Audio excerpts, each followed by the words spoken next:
This is the Cracked Ice Nintendo Switch Pro Controller, and these are the transparent joypad controllers. Both accessories are from a third-party company called NYXI Gaming, and full disclosure, they sent me these to take a look at. Also, the link in the description is an affiliate link that helps support the channel at no additional cost to you.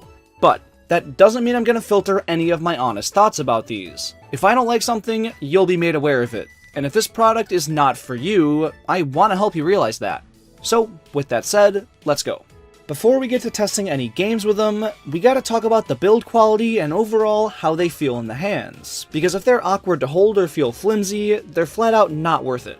For the Pro Controller, I have to say, this feels exactly how I'd expect an official one to feel. I've never actually used one of those, but it's very comfortable to hold and feels solid. As for the face buttons, they're very soft and have a satisfying, light click, while the sticks are a bit of the opposite. When pressed all the way over, they rub into the plastic and move pretty rough. It's not too bad, but it's not as smooth as I'd like it to be, and it could be bad for the controller long term.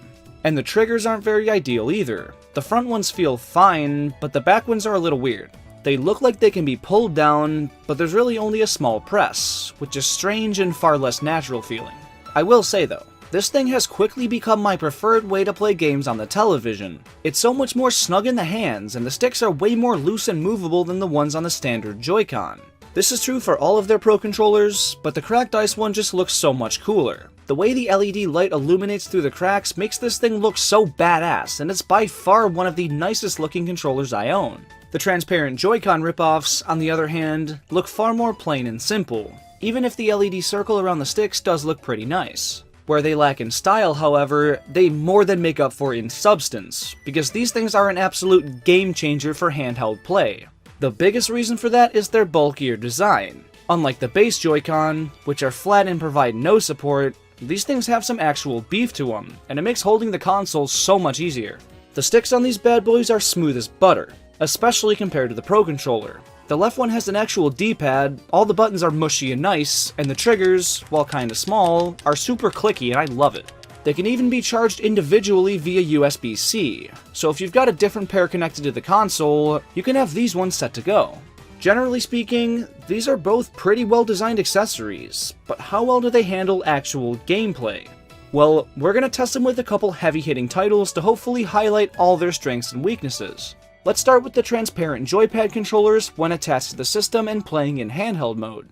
In a standard game like Super Mario Odyssey, I really have no complaints. Everything feels exactly like the normal Joy-Con, but my hands are less cramped, so it's much better for extended play.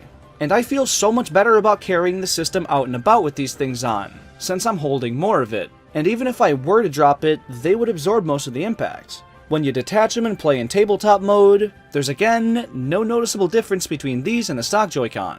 They actually disconnect less from my experience. The red one constantly ignores my inputs when there's anything between it and my console. They're a lot less comfortable when detached though. It's not too bad or anything, but the slider part gives an otherwise ergonomic controller a rigid edge. It came with one of those middle connector pieces, but it's a joke. As for the Pro Controller, it's similarly very responsive, and for extended gameplay in either tabletop or docked mode, it's my most ideal means to play. It's also worth mentioning that the rumble is pretty damn strong. It's not HD or whatever useless feature the regular Joy-Con have, but it's there and you can definitely tell. Okay, now we gotta check out how viable these things are in technical games, and what better one to do that with than Smash Ultimate. No conclusion could be reached without it. Starting with the Pro Controller this time, it's usable, I'll say that, and while my inputs were registered fairly timely, it was really hard to get over how clunky that stick feels. Trying to make quick adjustments and perform different attacks just isn't very doable, so if you competitively play games on the console, there's definitely a better option for you. For more casual play, this thing's totally fine, but for quote-unquote pros, you might want to look for something official. Thankfully though, the joypad controllers are quite the opposite. They maintain the responsiveness, but have smooth analog sticks that allow you to do whatever you need. Also, since I was playing Smash, I figured I'd see if either of these had amiibo support, but unfortunately, they don't. While there's another key thing I want to test with these, that's just about everything I need to see from the Pro Controller.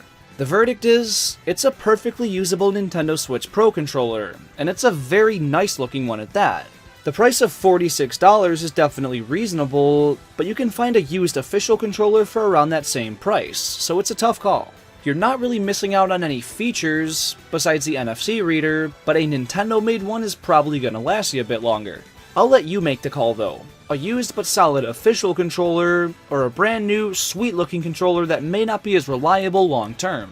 While you're thinking that through, let's test out one last game with the joypad controllers, Mario Kart 8 Deluxe. Why Mario Kart 8 Deluxe? Well, it's a game basically everyone is familiar with, or owns at this point, and it's compatible with both single Joy-Con play and motion controls.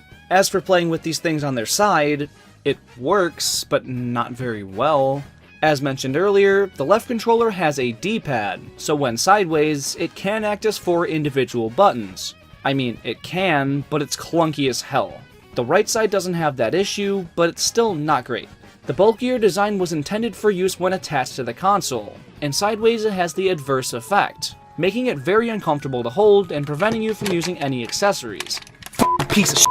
It'll work in a pinch, but it's way less than ideal. And for those of you looking to play with motion controls, it may come to your surprise that these actually have the functionality. And while playing with tilt controls in Mario Kart 8 is a sin, it's nice to know these controllers are compatible. It won't work with everything though, because it's not as advanced as the base Joy-Con. It works fine for Mario Kart and simple tilt controls, but anything that needs to read the twisting and turning of your controller is a no-go. In Nintendo Switch Sports, for example, it keeps asking you to update the controllers, but the piece it wants to update just isn't there. But that's okay. These things are very much geared toward the more hardcore gamers that almost exclusively play on the go. So if that describes you, these really are perfect. They're way more comfortable, they light up and look nice, and it reads all your inputs the same. Your Switch came with those standard Joy-Con. If you're looking for a second controller, these are probably the best option out there. They elevate the handheld experience substantially, and still work pretty good on their own. And being so much cheaper than the official Joy-Con kinda makes it a no-brainer in my book. Those retail for 80 bones, while these are just 50, and they only really lack those experimental features that cost a lot to manufacture, so you're not missing much. But with all that information, tell me, are you gonna grab either of these for yourself? Let me know down in the comments, and be sure to use my affiliate link in the description to help support the channel. Also, if you have any experience with this brand at all, let me know, and if I missed something important, point it out so everyone else can know. Thanks a lot, and have a great day. I'll see you later.